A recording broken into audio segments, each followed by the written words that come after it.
Sveiki visi, su jumis sveikinuosi aš Antanas ir šiandien yra edukacinė laida. Edukacinė laida, nes šiandien mes pakalbėsime apie finansus.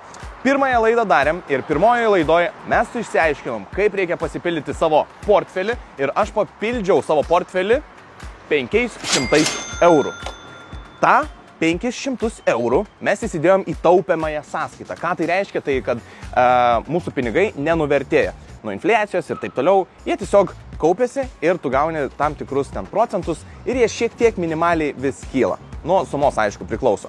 Tai mes šiandieną turėsime pabandyti nusipirkti akcijų ir jas pabandyti investuoti. Žodžiu, dar kart disclaimeris. Nedarykit, jeigu jūs nepasitikit savim arba nežinot, kur ir kaip naudot.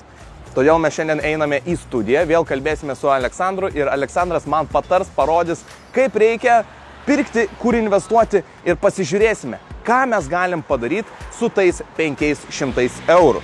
Todėl geriau aš parizikuosiu, aš pažiūrėsiu ir jum parodysiu. Na, bet kokiu atveju nepamirškit palaikinti, pasubscribinti ir apačioj komentaruose parašyti, ką jūs galvojat ir kokių video jūs norėtumėt pamatyti. O aprašyme yra linkas, kurį paspaudę, jūs galėsit nueiti į Freedom24 ir užsiregistruoti, jeigu jūs tikrai pasitikit ir žinot, ką darot. Pabandykit patys. O dabar einam į studiją. Labą dieną. Labas. Senai matyti. Nu taip, Labas. mėnuo praėjo. Mėnuo praėjo. Taip. Tai ką, aš žinokit, kaip po praeitos laidos, kai filmavom, turiu savo tam portfelį 500. Yra įdėta. Ką šiandien turėsim daryti, nes aš žinau, kad jūs sakėt, kad dabar kažkaip tai turėsim jau bandyti investuoti. Jo, tai mes išmokom taupyti šitoje vietoje, tai dabar ką padarysim, tai pradėsim investuoti tos pinigus, tai nuo infliacijos apsaugojom ir dabar valio einam ir pasižiūrėsim, kur, kas, kaip, nuo ko pradėti ir taip toliau. Labai gerai, einam tada prie kompo. Good. Tai ką, mes dabar turime šitą pagrindinę mūsų taupiamąją sąskaitą, Jo. Kur ir praeitą kartą esam papildę. Tai kaip toliau? Kokie yra žingsniai, ką tiek aš, tiek, pavyzdžiui, žmonės, kurie nori tai daryti, ką turi daryti? Tai gerai, tai taupyti išmokama, ne? Taip. Tai jeigu matai, tai tau kiekvieną dieną šitoj sąskaitoje tiesiog nuo tavo 500 grubiai pinigų, po 5 centus savaitgalį, aišku, už 3 dienas duoda tai 15 centų, bet šiaip kiekvieną dieną po 5 centus tau... Nuo 500. Jo, ir važiuoja. Ir taip važiuos, ir kuo didesnė pinigų suma kaupsis, tai tuo ir didesnės tos, sakykime, išmokos irgi bus. Tai čia realiai yra tiesiog laikyti pinigus vien dėl infliacijos visų dalykų, kad jie nenuvertėtų. Tik dėl to. Taip, čia yra toks saugus taupimas tiem, kas galbūt nori palaikyti kažkur. Nu, sakykime, ten 5 metus įdėjau ir net nežiūriu. Ne? Jo, ir jie automatiškai reinvestuojasi, tai reiškia, kad tie 5 centai prisideda prie tavo turimų ir taip važiuoja. Ne, taip. Viskas. Tai va, ir tau nieko daryti nereikia, šita sąskaita iki 20 000 yra apdrausta, tai kitaip tariant, net jeigu kažkas nutiktų ten platformai, žinai, kaip indėlėje, ne, taip. bankuose, tai yra draudimas. Tai va, tai čia yra bazinis tas lygis, kur, sakykime, taupom, valio. Kita dalis, kur investuojam jau pinigus ir tada aš turėsiu tau klausimų jau dabar, ne, kur tu galbūt norėtum. Ok, čia va dabar įdomiausia dalis, nes va to ir laukiau. Šiaip man čia idėjų ir neįdomu, aš ten kartu nuėjau patikrinti per tą mėnesį laiko, bet dabar noriu pažaisti, kažkam nusipirkti. Jo, aš sakyčiau, vienas iš paprasčiausių pasirinkimų yra viso pasaulio akcijos, ne, kai mes investuojam į visų pasaulio verslų dalelytės. Ne? Tai apie 50-60% bus vis tiek Amerikoje, nes ten Apple, Nvidia, taip. Microsoft ir panašiai visos tos populiarios ir didžiausios kompanijos. Bet bus ir iš kitų pasaulio šalių. Dažniausiai bus iš Azijos, bus iš Europos kažkiek įmonių ir šitoj vietoj iš visų išsivyščiusių šalių. Tai reiškia ten, kur ekonomika jau pakilusi taip. Ir ten, kur viskas yra stabilu. Tai pati idėja yra paprasta, kad nebūna taip, kad visam pasauliui blogai. Dažniausiai, jeigu kažkur blogai, tai kažkur bus vis tiek gerai. Kažkas iš to blogio, dažniausiai kažkas pasipelno vis tiek kitam pasaulio gale. Tai kadangi mes turim balansą visame pasaulyje ir turim viso pasaulio portfelį, tai jeigu kažkur bus blogai, tai kažkur bus gerai ir tavo investicijos tikriausiai visos iš karto nenuvažiuos žemyn, jeigu ekonomika susidurs su sunkumais. Taip. Ir šitoje vietoje turim pakankamai išskaidytą portfelį.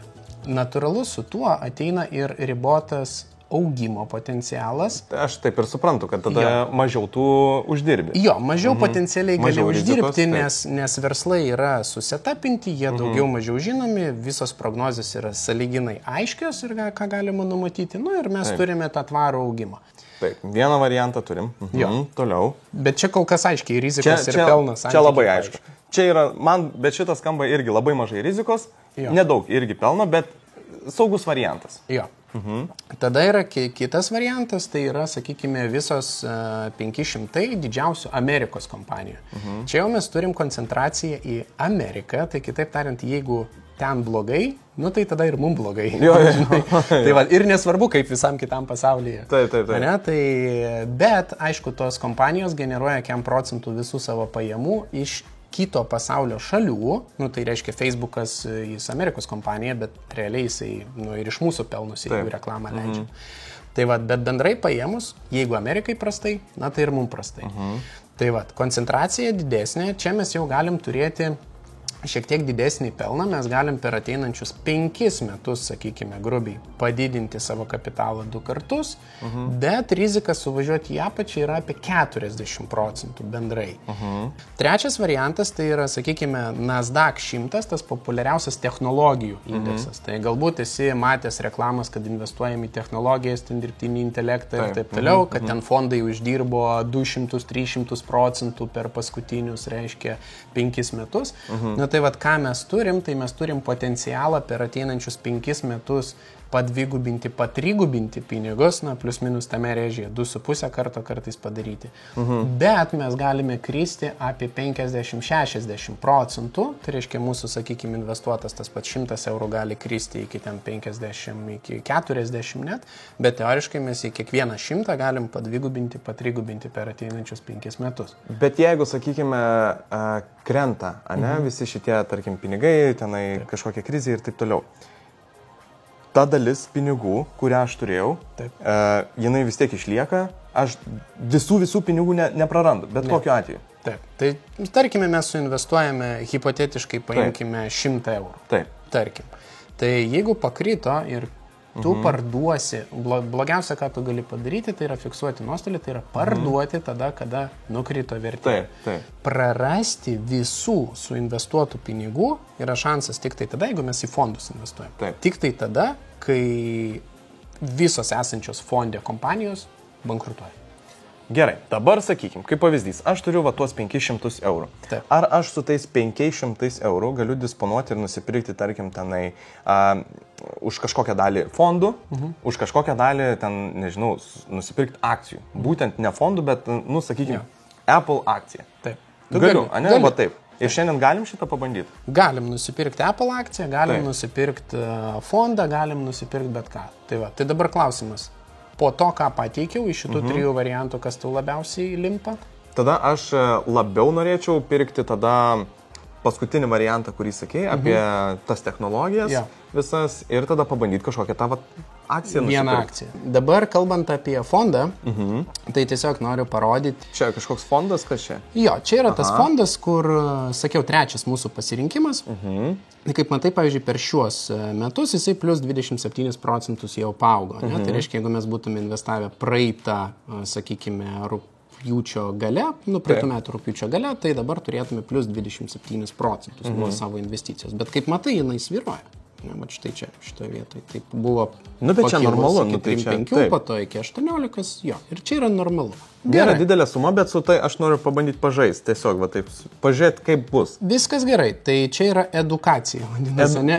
Edukuoti save, kas aš taip ir sakiau, čia yra edukacinė laida. Jo, čia yra edukacinė. Vėlgi, viskas, ką mes darom, nėra finansiniai patarimai. Tai yra tiesiog klausimai, kuriuos kiekvienas galėtų užduoti savo prieš investuojant. Va, pavyzdžiui, ar aš noriu į visą pasaulį, ar aš noriu į ten, ar aš noriu į ten.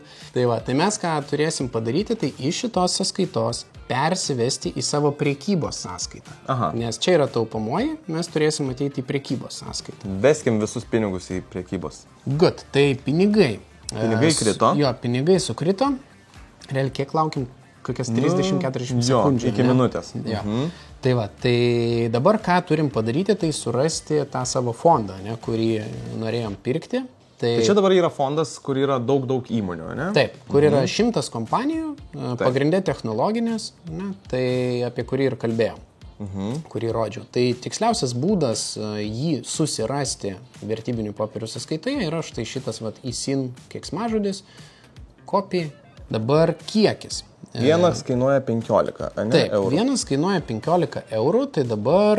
Iš 500, kiek manai, 200 normalu investuoti? Jo, aš sakyčiau, kad tai yra ta suma, kur dar liks pinigų kitiem pirkiniam ir jeigu ką dar pasiliksi, žinai, jeigu nukristų investicijos, tai tu bet kada galėtum dasipirkti po to už pigesnę kainą. Iki 200. 13 vienetų 195 eurų. 195, jo. Ir aš dabar pateikiu pirkimo užsakymą. Yep. Teisingai? Taip. Ai, čia. Patvirtini pirkimą. Sveikinu. 100 kompanijų portfelis pas tave jau. Mano pirmas pirkinys. Bet žinok, čia fainai, kaip į kokį Akropolį rimtai nuėjus į parduotuvės, va čia. Ja. Bet čia įdomiau man. Jo, nes čia gali pinigai daryti. jo. Tai va. Gerai, turim dabar 100 kompanijų. Taip. Kas toliau? Ką galim dar nupirkti?